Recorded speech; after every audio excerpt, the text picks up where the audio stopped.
The Vexari had ruled the galaxy with iron claws for 300 years. Their ships were massive, black things that blocked out the light of stars when they arrived in a system. Their soldiers stood 8 feet tall, covered in natural armor that could stop most weapons. Their teeth were sharp enough to tear through metal, and their eyes glowed red in the darkness of space. Every species in the galaxy knew to fear them. The Vexari did not negotiate. They did not trade. They simply took what they wanted and destroyed anyone who tried to stop them. Planets fell silent after their visits. Civilizations that had existed for thousands of years vanished in a matter of days.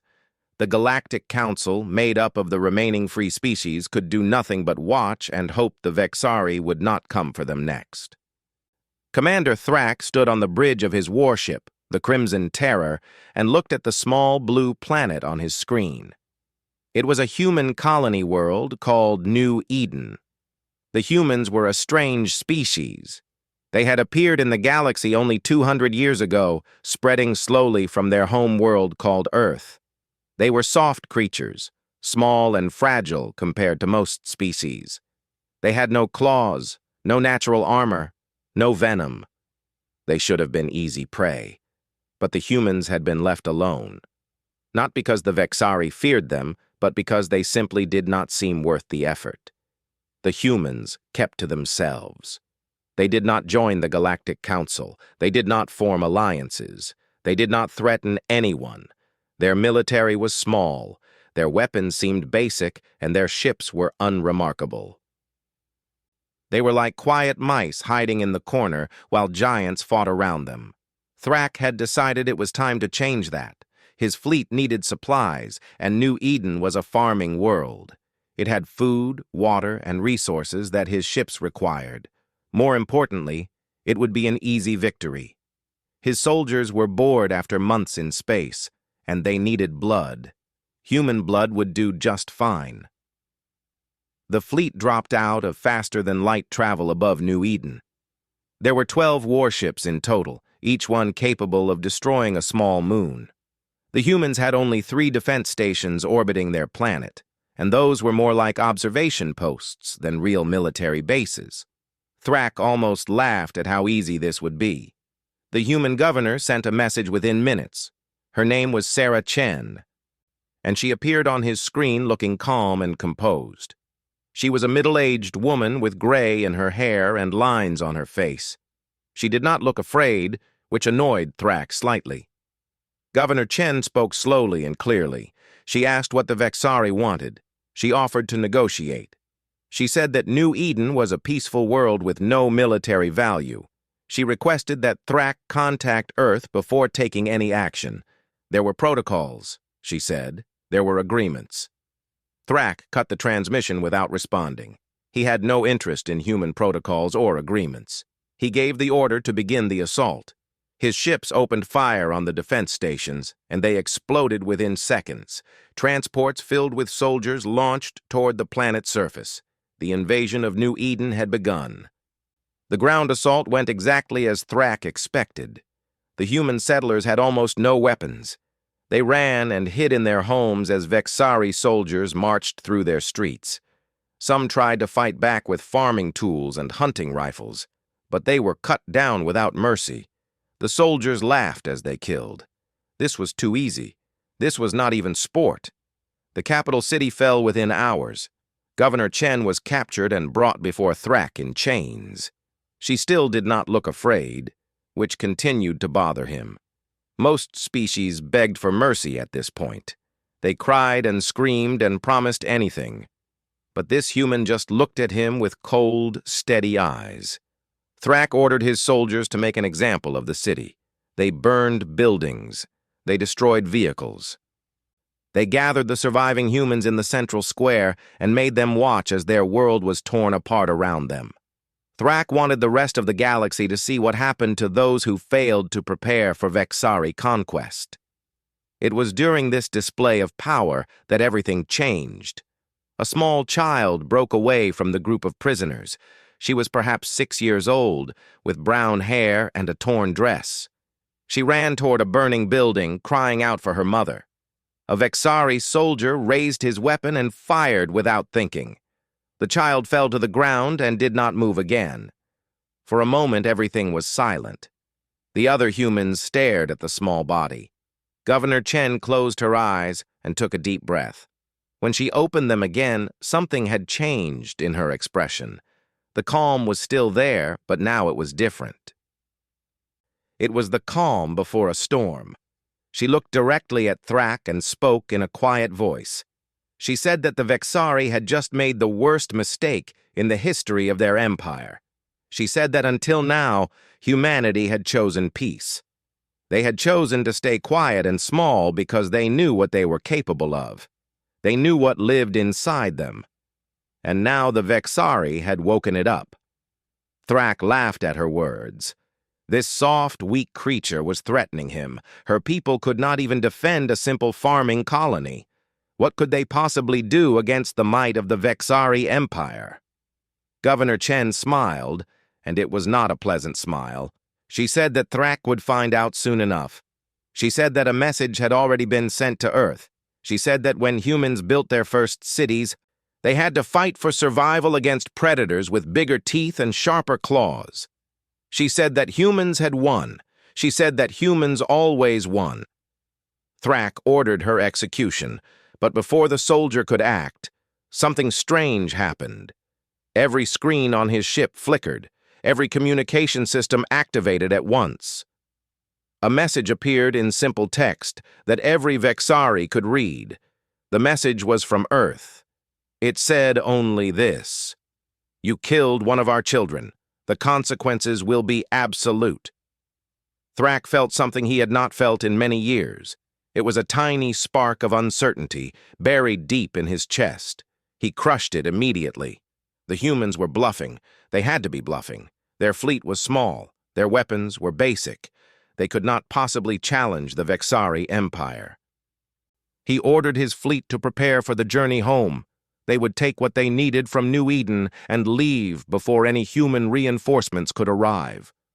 But as his ships began to move, their sensors detected something impossible. There was a massive energy signature at the edge of the system. It was larger than anything the Vexari had ever recorded. It was larger than their home world. It was larger than their entire fleet combined. And it was getting closer. The first human ship dropped out of faster-than-light travel, and Thrak felt his blood run cold. It was not like any ship he had seen before. It was sleek and black and covered in weapons that his sensors could not even identify. It was as long as a small moon, and it moved with a speed that should have been impossible for something that size. Behind it came more ships. Dozens of them. Then hundreds. They kept coming and coming until the stars themselves were blocked out by human metal. Thrak realized he had made a terrible mistake. The humans had not been peaceful because they were weak. They had been peaceful because they chose to be. And now they had chosen something else. A transmission came through from the lead human ship. A man appeared on the screen. He was tall and broad, with gray eyes that held no warmth. He wore a black uniform with symbols that Thrak did not recognize. He introduced himself as Admiral Marcus Cole of the United Earth Defense Force. Admiral Cole spoke in a voice that was calm and cold. He said that the Vexari had been given every opportunity to leave humanity alone. He said that humanity had watched the Vexari terrorize the galaxy for centuries and had chosen not to intervene. He said that humans did not like war. They had seen too much of it in their own history. They knew what it cost.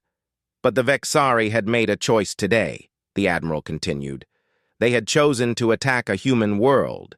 They had chosen to kill human civilians. They had chosen to murder a child who was crying for her mother. And now humanity was making a choice, too. The transmission ended. The human fleet opened fire.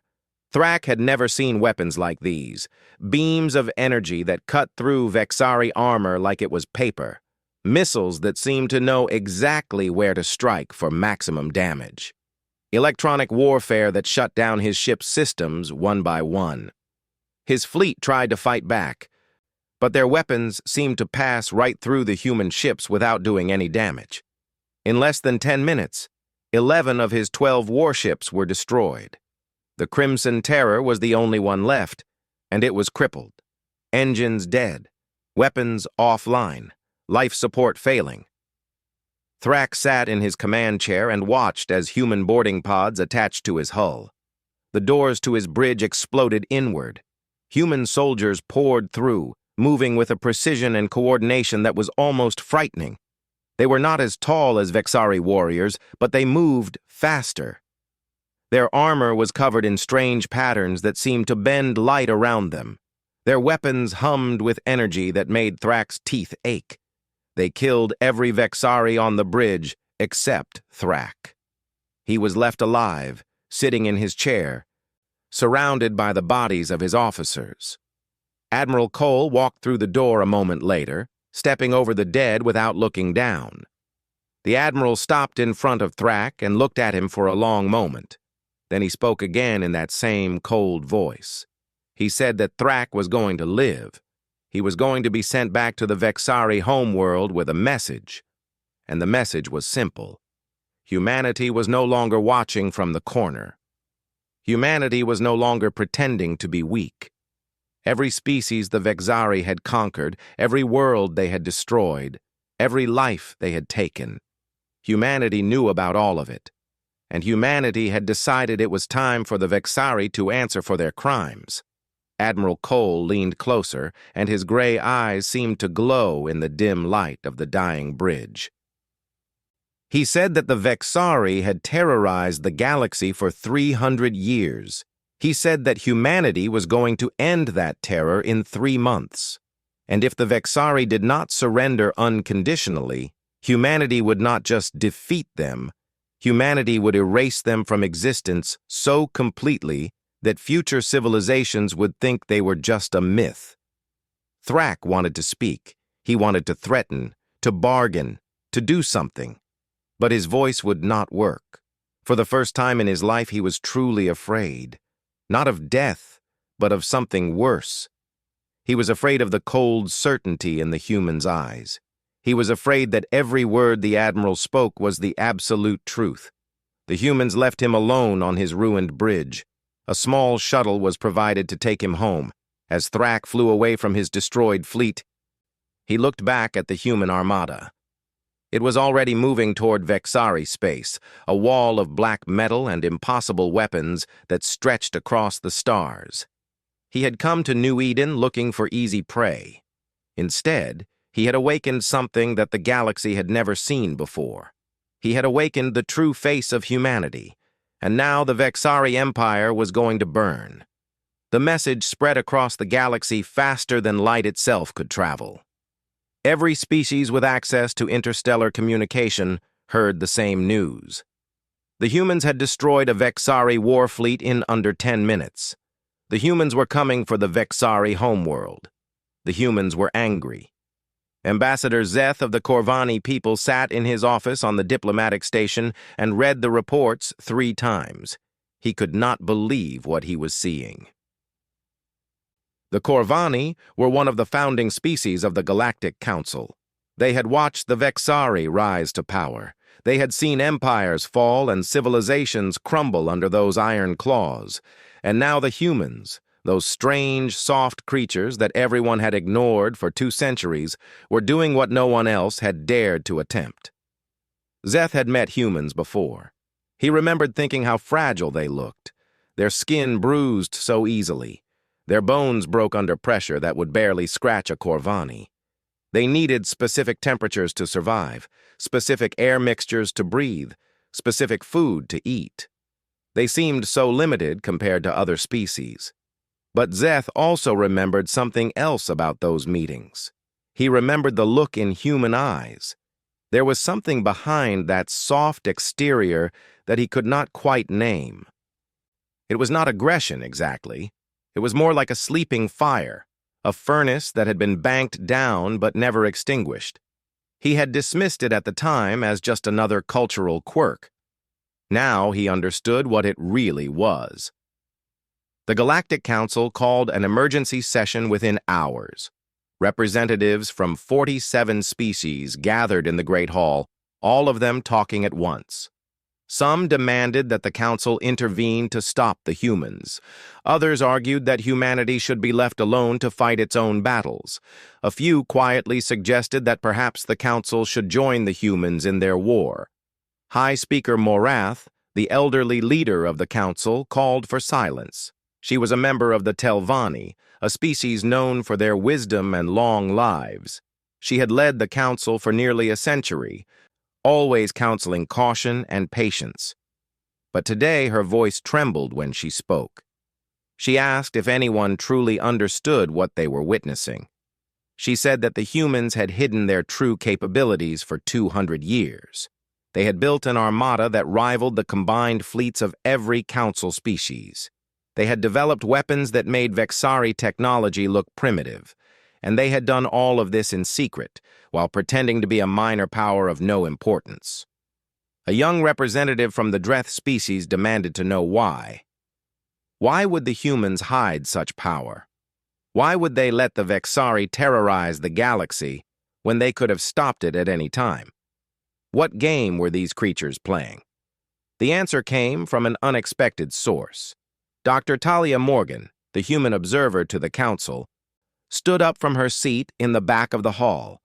She had been silent throughout the session, watching the alien representatives argue and speculate. Now she walked to the center of the room, and every eye turned to follow her. Dr. Morgan was a small woman, barely reaching the chest of most species in the room. She had silver hair pulled back in a tight bun and glasses that seemed too large for her face. She looked like someone's grandmother, not a representative of a species that had just declared war on the galaxy's greatest terror. She spoke quietly, but her voice carried through the suddenly silent hall. She explained that humanity had a complicated relationship with war. Their history was soaked in blood. They had fought each other for thousands of years before they even reached the stars. They had created weapons that could destroy entire cities in an instant. They had come close to wiping themselves out more than once. When humans finally achieved peace among themselves, they made a promise. They would never again be the aggressors. They would build strong defenses, but only use them if attacked. They would watch the galaxy and hope that other species would find their own path to peace. They believed that violence should always be the last resort, not the first. Dr. Morgan paused and looked around the room. Her eyes were hard behind those gentle glasses. She said that the Vexari had tested that belief. For decades, humanity had watched the Vexari conquer and kill.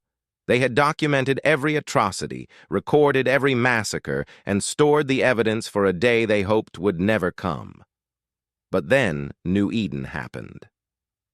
A child died crying for her mother, and something broke inside the collective human soul. The promise of peace had a limit. There were lines that could not be crossed, and the Vexari had crossed the final one. The humans were not fighting for territory, Dr. Morgan continued. They were not fighting for resources or power. They were fighting because a little girl with brown hair had been shot while running toward a burning building. They were fighting because some things could not be forgiven. They were fighting because humanity had remembered what it truly was beneath all the centuries of civilization. They were predators, the most dangerous predators their home world had ever produced. And now they were hunting. The council sat in stunned silence as Dr. Morgan returned to her seat. No one spoke for a long moment. Then High Speaker Morath asked the question that everyone was thinking. She asked what the council should do. Dr. Morgan looked up and smiled. It was a gentle smile, but there was something terrifying hiding behind it. She said that the council should do nothing. This was between humanity and the Vexari. She said that when it was over, humanity would return to its quiet corner of the galaxy and continue as before. The only difference would be that the Vexari would no longer exist. Meanwhile, Admiral Cole was making good on his promise. The human fleet crossed into Vexari space 3 days after the battle at New Eden. They did not sneak or hide. They came openly, broadcasting their presence for all to see. The message was clear. "We are here. Try to stop us." The Vexari tried. They gathered the largest fleet in their history, over 1,000 warships from across their empire. They positioned this armada at the Kaleth system, a strategic choke point that any invading force would need to pass through. Their commanders were confident. Even if the humans had powerful weapons, they could not possibly defeat 1,000 Vexari warships. Numbers would win the day. Admiral Cole did not even slow down. The Battle of Kaleth lasted 4 hours. When it was over, 912 Vexari ships had been destroyed. The remaining ships fled in all directions, their crews broadcasting messages of surrender that no one answered. The human fleet had lost exactly 0 vessels. A few had minor damage that was repaired within hours. Reports from survivors painted a picture of absolute devastation. The human ships could somehow become invisible, appearing and disappearing at will. Their weapons fired through Vexari shields like they did not exist. Their soldiers, when boarding actions occurred, fought with a ferocity that made Vexari warriors look like frightened children. But the most terrifying thing was the silence. The humans did not gloat. They did not taunt their enemies. They did not answer pleas for mercy or negotiate surrenders. They simply killed with cold, mechanical efficiency. It was not war as the Vexari understood it. It was extermination. The news of Kaleth spread even faster than the news of New Eden.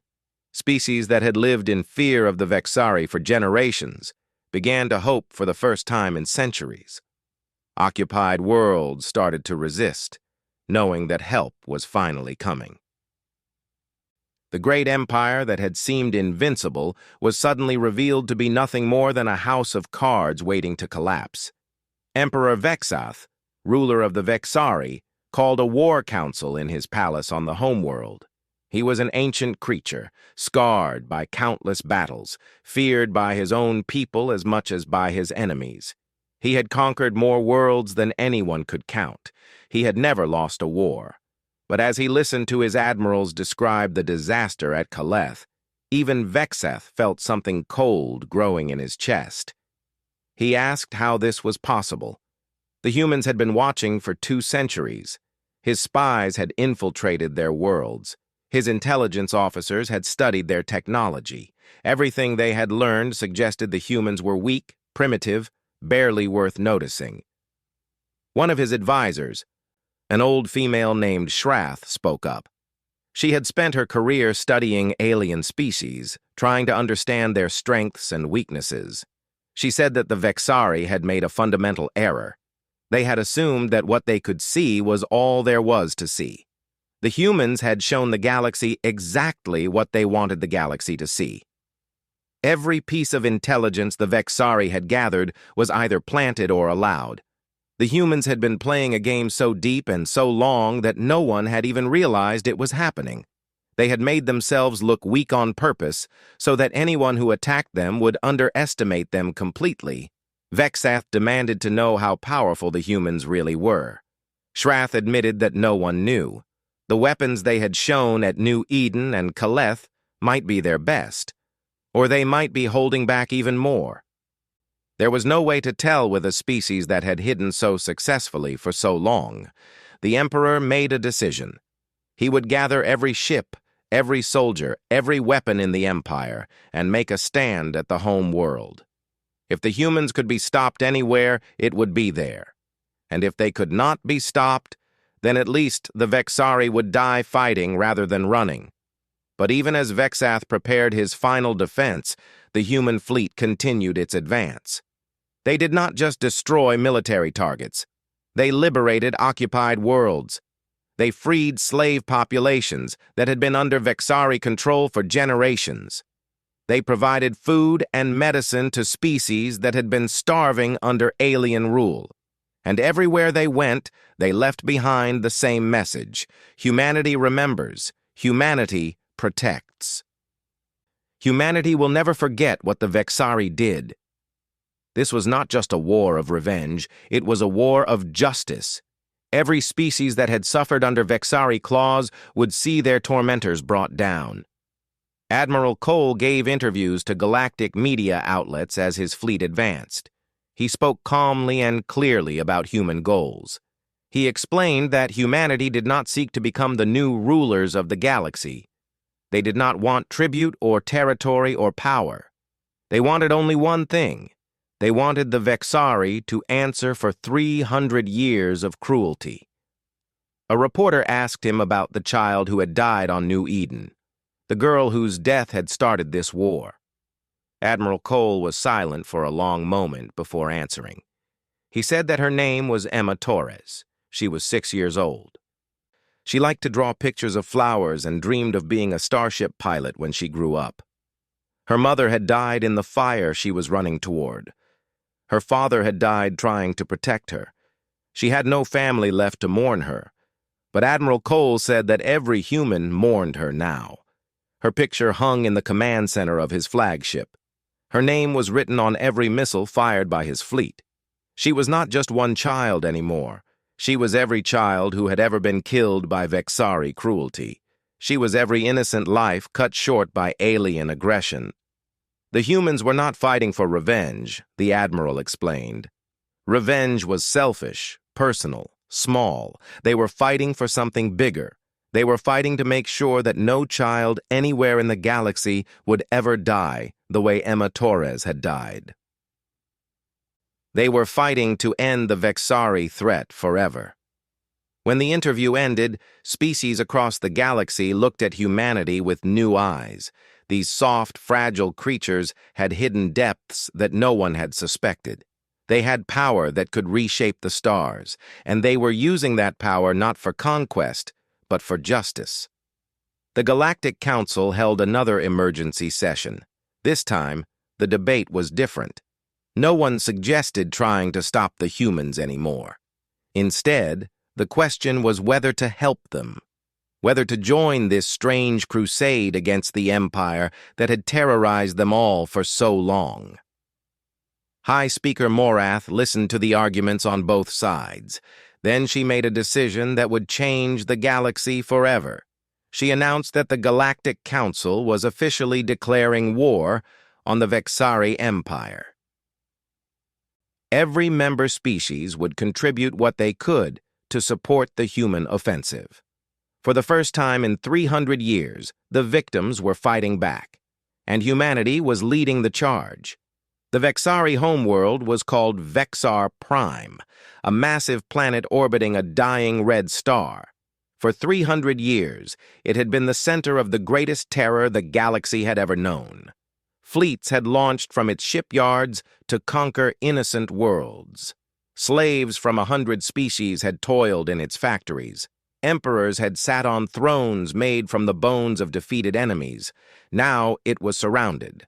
The human fleet had arrived exactly when Admiral Cole had promised, 90 days after the attack on New Eden.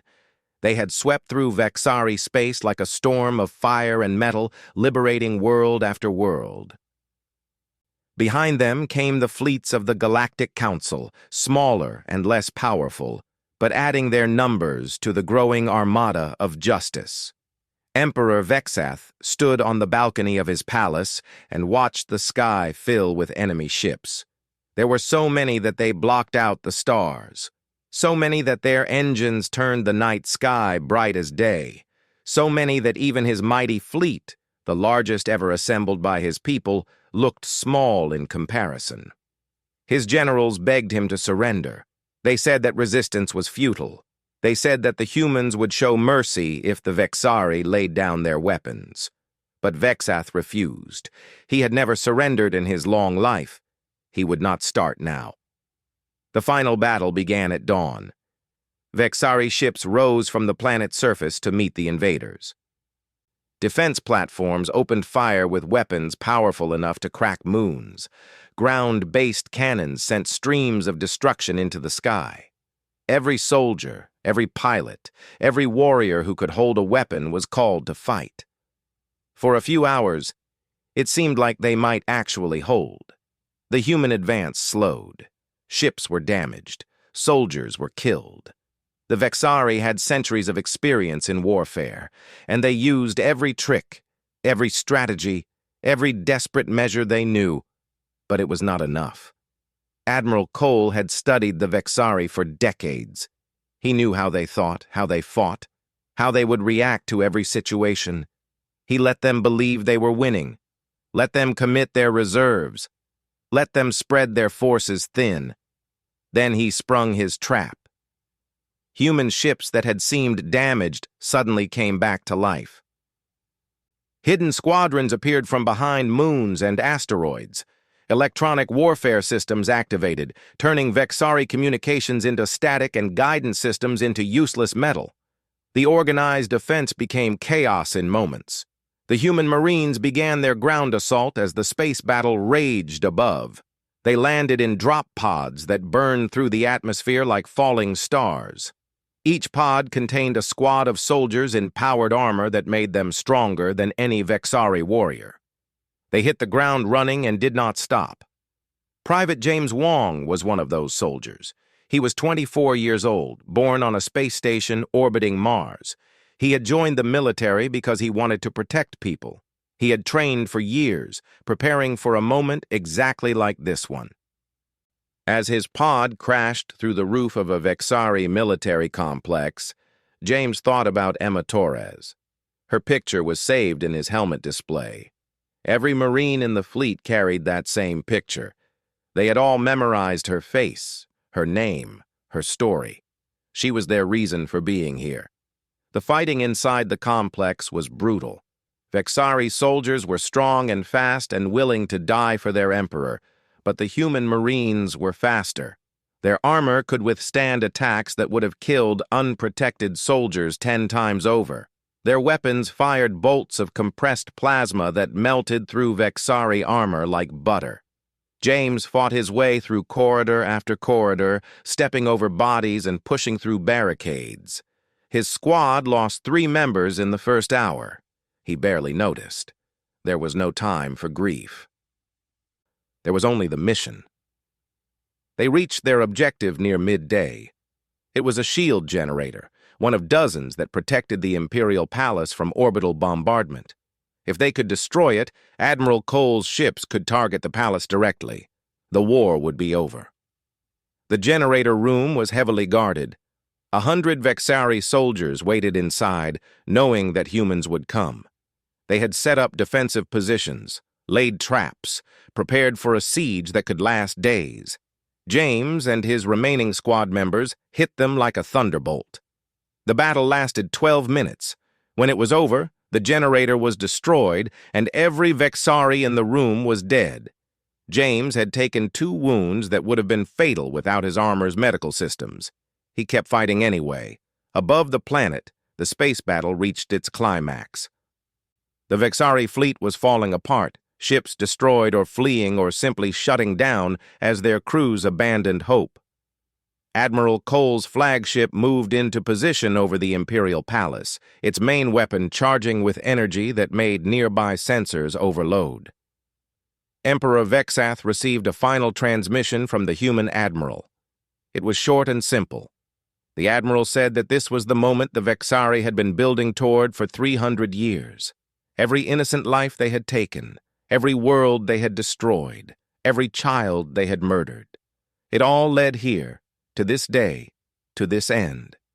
The emperor could surrender now and face trial for his crimes. His people would be disarmed and monitored, but they would survive as a species. Or he could continue fighting and watch his empire burn to ash around him. Vexath did not respond. Instead, he activated the palace's self-destruct sequence. If he was going to die, he would take as many enemies with him as possible. That was the Vexari way, but the humans had planned for this too. Teleportation technology was supposed to be impossible. The physics did not allow it. Every scientist in the galaxy agreed on this point. But humanity had learned long ago that impossible was just another word for difficult. Before the self-destruct could activate, a team of human commandos materialized inside the throne room. They moved so fast that the Imperial Guards barely had time to raise their weapons. Emperor Vexath found himself on his knees, his claws bound, his crown knocked from his head, surrounded by small, soft creatures who looked at him without fear. The squad leader was a woman named Captain Diana Reyes. She was short even by human standards, with dark hair and darker eyes. She had lost her brother to a Vexari raid 15 years ago. She had volunteered for this mission specifically. Captain Reyes did not kill the Emperor. She did not torture him or mock him or take revenge for her brother. She simply read him his rights under galactic law and informed him that he would stand trial for crimes against sentient life. Vexath laughed at her. He said that the Vexari did not recognize galactic law. He said that he was a conqueror, a warrior, a god among lesser beings. He said that humans were nothing but prey that had forgotten its place. Captain Reyes looked at him for a long moment. Then she smiled. She said that was the problem with predators who had never met a bigger predator. They forgot that the food chain did not end with them. The Emperor was taken away in chains. His palace was secured. His self-destruct was disabled. And across Vexar Prime, the fighting slowly came to an end as news spread that their god Emperor had fallen. The war was over. It had lasted exactly 92 days. In the aftermath, the galaxy struggled to understand what had happened. The Vexari Empire, which had seemed eternal and invincible, had been dismantled in less than 100 days. Their military was destroyed. Their leaders were in chains. Their conquered worlds were free. And humanity, which had seemed so weak and insignificant, had revealed itself to be the most powerful force the galaxy had ever seen. The trials began 3 months later. Emperor Vexath and his commanders faced justice before a tribunal made up of representatives from every species they had wronged. The evidence was overwhelming. Centuries of recorded atrocities, testimonies from survivors, documentation of every massacre and genocide and act of cruelty. Vexath was found guilty on over 10,000 counts of crimes against sentient life. He was sentenced to spend the rest of his existence in a prison designed specifically for him, a small cell on a cold moon where he would have nothing but time to consider his choices. The Vexari people were not destroyed. Humanity had been clear about that from the beginning. They were not here to commit genocide, even against a species that had committed genocide many times over.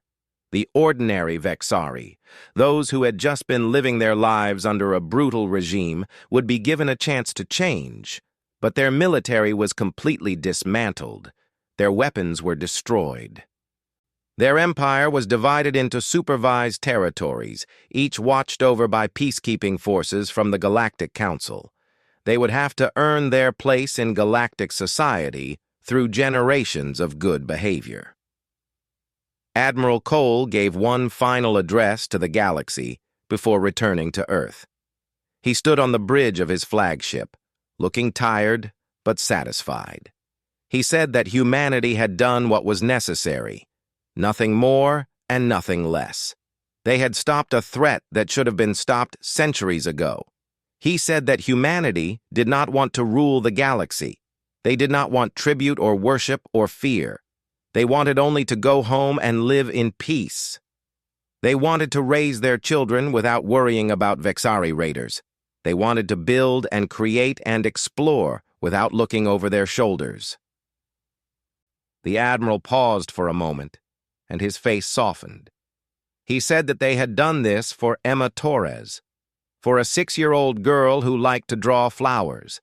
They had reshuffled the entire galaxy because one child had died crying for her mother. Some species might think that was insane, the Admiral continued. Some might think humans were emotional creatures who acted without reason, and maybe that was true. But it was also true that humanity would never let such a crime go unpunished. Every person, no matter how small or seemingly insignificant, mattered. Every life had value. And anyone who forgot that lesson would be reminded in the most direct way possible. Admiral Cole ended his transmission with a final warning. He said that humanity was returning to its quiet corner of the galaxy. They would go back to being the peaceful species that kept to themselves. They would trade and explore and live alongside their neighbors without conflict. But everyone should remember what they had seen. Everyone should remember what humanity was capable of when pushed too far. The galaxy had learned the hard way that the soft creatures from the small blue planet were not prey. They were the apex predators, the final check on any species that thought it could conquer without consequences. The transmission ended. The human fleet jumped back toward Earth, and across the galaxy, civilizations that had trembled under Vexari rule began to rebuild in a universe that suddenly seemed much safer. Governor Sarah Chen, who had survived the attack on New Eden, returned to her planet to help with reconstruction. She stood in the central square where Emma Torres had died and watched as workers built a memorial. It was a simple thing, just a statue of a little girl reaching toward the sky. An inscription at the base read simply, Emma Torres, who showed the galaxy what humanity protects. Travelers from across known space came to see the memorial. They brought flowers and toys and small tokens from their home worlds. They stood in silence before the statue of the human child and thought about what her death had meant. The Vexari had terrorized the galaxy for 300 years. They had killed billions and conquered hundreds of worlds. They had seemed unstoppable, invincible, eternal. But they had made one mistake. They had killed a human child, and that mistake had unleashed a fury that even they could not withstand. As the years passed and the galaxy settled into a new era of peace, the story of the human vengeance became legend. Parents told their children about the soft creatures who turned out to be the most dangerous species in the universe. Military academies studied the campaign as a perfect example of total warfare. Philosophers debated what it said about the nature of justice and protection. But the humans did not care about any of that. They went back to their quiet lives, building and creating and raising their families. They did not seek glory or recognition. They just wanted to live in peace. And if anyone ever threatened that peace again, if anyone ever harmed another human child, they knew what would happen. The galaxy knew what would happen. Hell would be unleashed, and this time there would be no mercy at all.